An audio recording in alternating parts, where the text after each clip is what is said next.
In our last episode, we picked up a third crew, checked out of La Paz, and got going on our 3-day passage to Banderas Bay, complete with a Mobula Ray show as we said farewell to the Baja.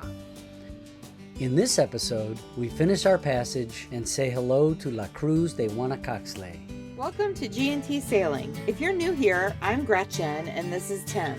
Together, aboard Felicita, our Catalina 42, we're exploring this beautiful marble we call home. You'll find us this season sailing further south along Mexico's Pacific coast and deeper into the Sea of Cortes. We don't care where we go, we just care that we go, and we're glad you're coming along for the ride. Mexico is sexy go!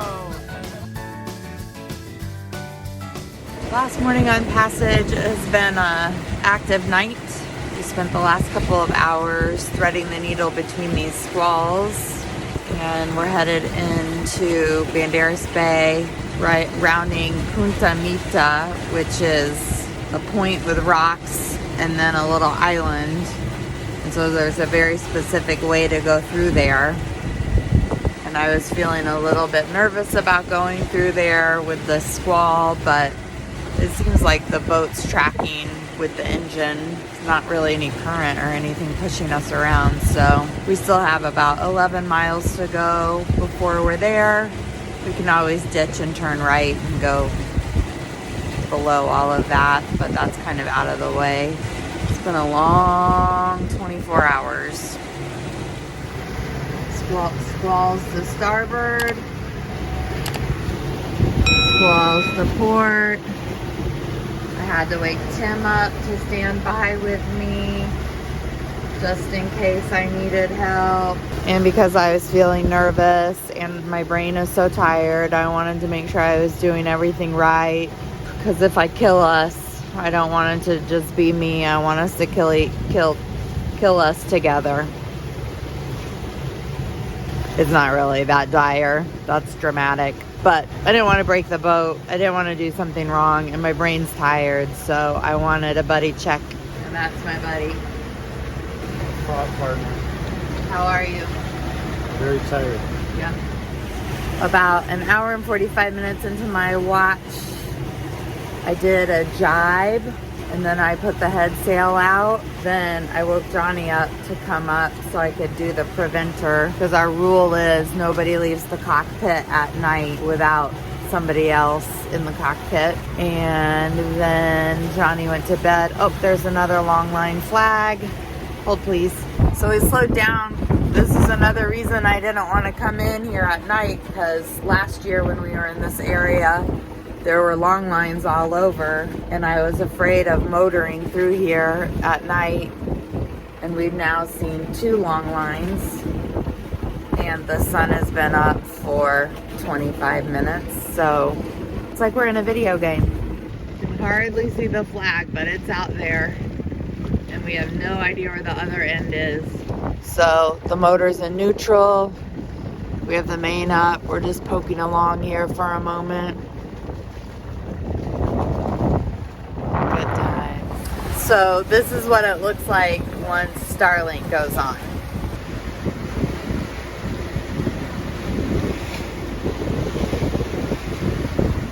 Besides long lines, this is why I did not want to come in here at night. Those rocks. So Johnny and I are in prime whale watching position as we enter Banderas Bay. We're waiting for the welcoming committee. Come on, ladies. This is where the whales come from Alaska to have their babies, and then they teach them how to be whales before they swim back to Alaska for the summer. So, prime whale watching. This is the mess that those birds made.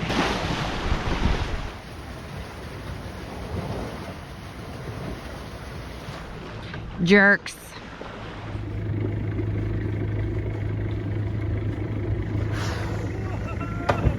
Whoa! Well, one of my dreams just came true. Whale just jumped right next to the boat, and it was one of the best things I've ever seen. It was really amazing. We both got a good video of it as well. Best thing I've ever seen too. Yeah. It's amazing. It was really, really cool. I've been waiting for something like that to happen for my whole life, and it's finally just happened. So, one of my top moments ever. Hey. Wow. Hey Johnny, final words for G&T sailing. It's been an amazing experience with two amazing captains, and I've made it to Puerto Vallarta, well, close enough anyway. So thanks so much for the experience. I won't forget it, and I'm sure I'll meet you again. Peace out.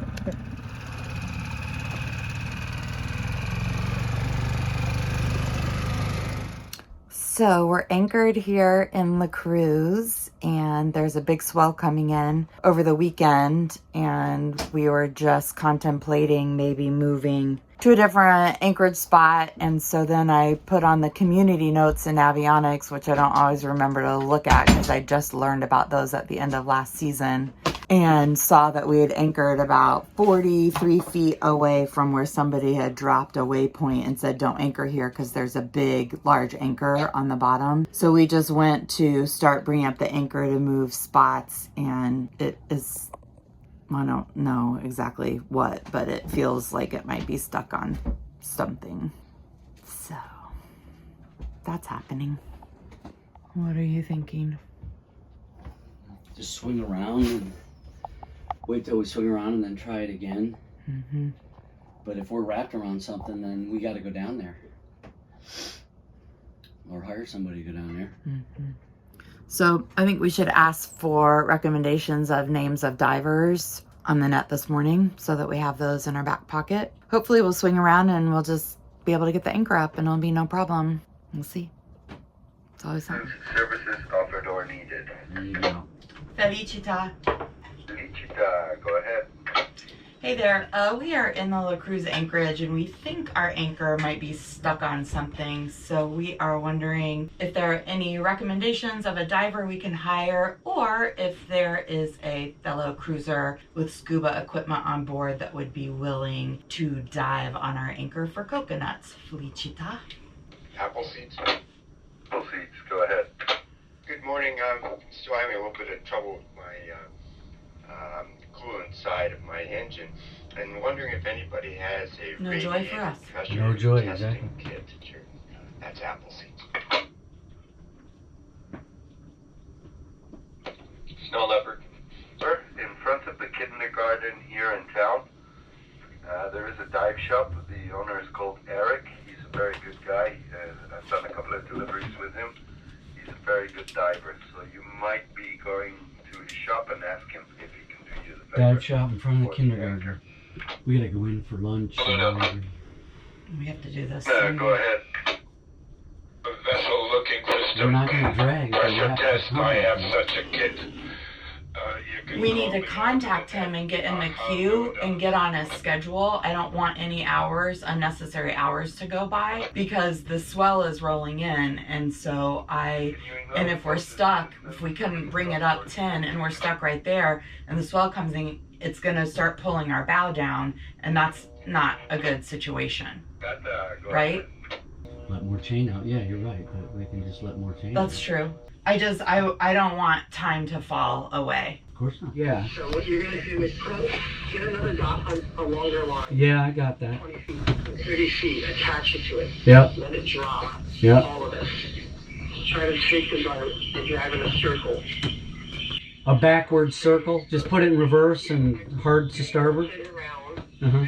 Even if you have to go forward and make a pivot turn. Okay, okay. And you try pulling it to port first. Got it. I understand. Okay. All right, man. We'll give it a try. Did you go on the net and see if anyone's got a tank? We did, and somebody suggested a nice dive shop in town, but we got to go get their phone number. Nobody has their phone number. You're going to have to get that pendulum below whatever it's hooked on. Yeah. Okay. You're going to drop it low and try to drive in a corner circle and see if you can eventually Yeah. pop it from underneath. And then keep trying to pull it up after we've done a circle or something. And then go around, pull it up. And it's still But not even a full circle like a... Yeah, yeah. circle, right? Yep. And now Look at your distance and go, well, I'm shorter. Okay, I'm winding it tighter. Yeah. Yeah, okay. Yeah, exactly. And then you drive around, hopefully unwrapping from whatever it's wrapped around, and then pick it back up. Yes. Okay. Isn't life exciting? Isn't it, though? Every frickin' day there's something new happens. The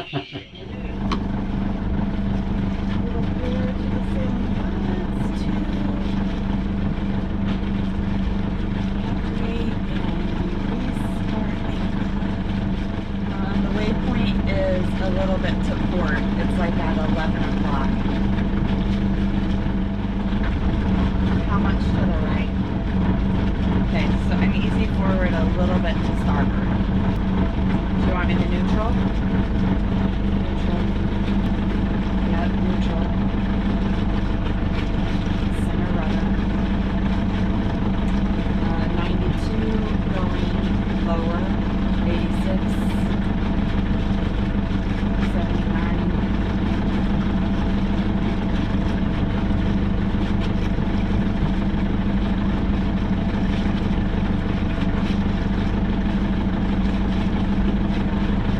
Keep going.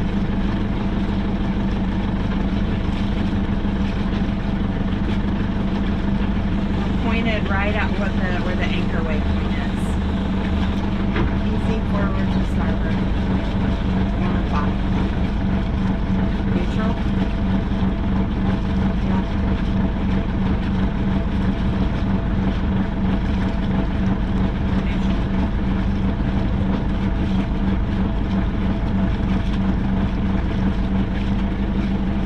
We're almost on top of our waypoint.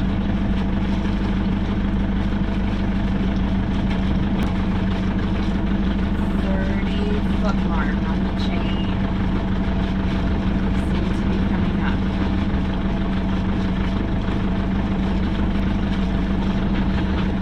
Anchor's up. Yeah, so between the Mel here. Yep, I got you. That's what I was gonna do. We've re-anchored, but now we think it's close quarters in here, so we're gonna shoot this boat to see how close we are. And when I say shoot, I mean shoot with a rangefinder. 66 yards. That's 180 feet. That's very close. It is. Too close. With all the swell coming? Yeah, I agree. No bueno. Third anchor spot's a charm. We finally found a spot, and we're glad we moved because, as you can see here, the swell did arrive. It was mostly a nothing burger out in the anchorage, but there's no need to be close inshore when there are breaking waves. This is such a special place, and we're really happy to be back. There are all kinds of resources for cruisers, plenty of great places to eat, and it's close to a major airport, which is where we'll meet our friend Hillary in just a couple of weeks. Join us next time as we get reacquainted with La Cruz. Mexico. Come for the sailing, stay for the boobies.